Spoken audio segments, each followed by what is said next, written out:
पतंजलि आयुर्वेद के विज्ञापनों को लेकर सुप्रीम कोर्ट की चेतावनी के बाद बाबा रामदेव मैदान में आ गए हैं। उन्होंने हरिद्वार में बाकायदा एक प्रेस कॉन्फ्रेंस कर कहा कि हम सुप्रीम कोर्ट का सम्मान करते हैं, लेकिन पतंजलि द्वारा कोई गलत प्रचार नहीं किया जा रहा है। उन्होंने कहा कि पतंजलि के खिलाफ षड्यंत्र रचा जा रहा है। उन्होंने भरी प्रेस कॉन्फ्रेंस में कहा कि एक खास समूह योग और आयुर्वेद के खिलाफ प्रचार करता है, जिसकी वजह से पतंजलि की छवि खराब हो रही है।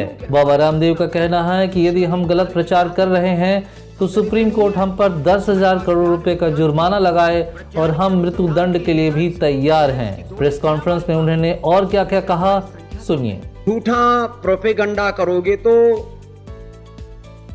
करोड़ों रुपए का जुर्माना लगेगा। हम सुप्रीम कोर्ट का, देश के कानून का, देश के संविधान का आदर करते हैं, लेकिन झूठा प्रोपेगंडा प्रचार हम नहीं कर रहे।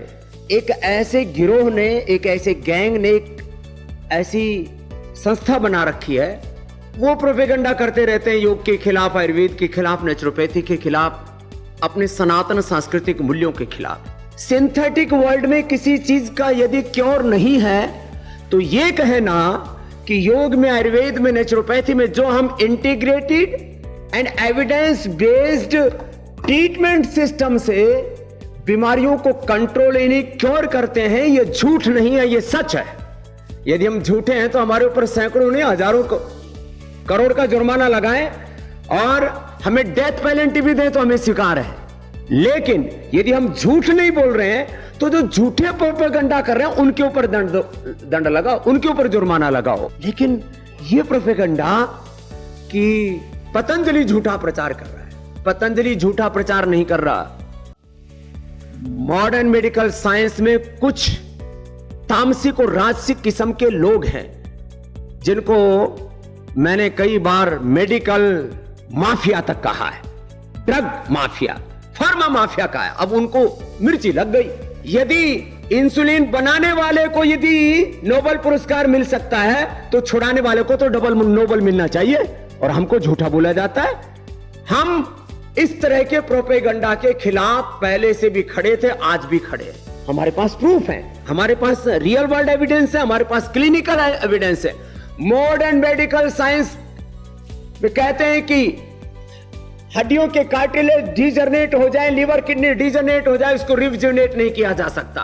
पूरा WHO झूठ बोल रहा है, पूरा मॉडर्न मेडिकल सिस्टम झूठ बोल रहा है। हमने लिवोग्रिड से, रीनोग्रिड से, हमने पिरामिड गोल्ड ऑर्थोग्रिड से डैमेज हुए कार्टिलेज को, बोन्स को रिजुवेनेट किया। हमने लीवर को रिजुवेनेट किया लिवोग्रिड से, हमने किडनी को रिजुवेनेट किया रीनोग्रिड से। इंटरनेशनल मेडिकल जर्नल्स में ये सारे रिसर्च पेपर पब्लिश्ड है।